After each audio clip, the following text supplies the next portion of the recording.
Dennis A. Muilenburg, who was ousted as Boeing's chief executive last month as the company contended with the biggest crisis in its history, will depart with more than $60 million, the company said Friday. Mr. Muilenburg will not receive any additional severance or separation payments in connection with his departure, and Boeing said he had forfeited stock units worth some $14.6 million.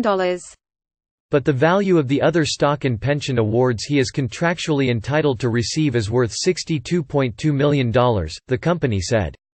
Mr. Muilenburg also has stock options that could be worth many millions more. "We thank Dennis for his nearly 35 years of service to the Boeing company," the company said in a statement. Upon his departure, Dennis received the benefits to which he was contractually entitled, and he did not receive any severance pay or a 2019 annual bonus. Boeing's new chief executive, David Calhoun, will receive a $7 million bonus if he is able to get the 737 MAX, which has been grounded since March, safely flying again. The jet was grounded in the wake of 2 deadly crashes that left 346 people dead.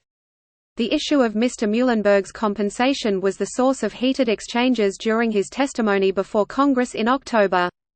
"Are you taking a cut in pay? Are you working for free from now on until you can cure this problem?" Representative Stephen Cohen, Democrat of Tennessee, asked Mr. Muilenburg at one point. "These people's relatives are not coming back. They're gone. Your salary is still on." Mr. Muilenburg's blanched, noting that the board determines his pay. After the hearings, Mr. Muilenburg called Mr. Calhoun, then the Boeing chairman, and offered to forego any compensation until the MAX had fully returned to service. Speaking at a New York Times conference soon after that, Mr. Muilenburg said he decided to give up tens of millions of dollars after meeting with families of victims of the crashes. "I felt it was important for me to forego those bonuses and send a message of responsibility," he said.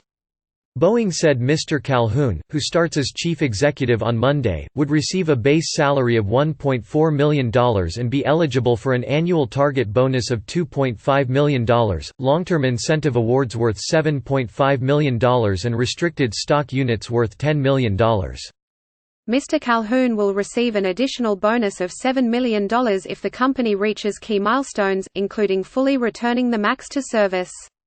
Boeing also said that Kevin McAllister, who was ousted as head of Boeing Commercial Airplanes last year for his mishandling of the MAX crisis and key customer relationships, had forfeited stock and dividend awards worth $52.9 million. Mr. McAllister received a cash payment of $14.75 million, which reflected the value of a pension benefit he forfeited when he left an earlier job, but did not receive any other compensation in connection with his departure.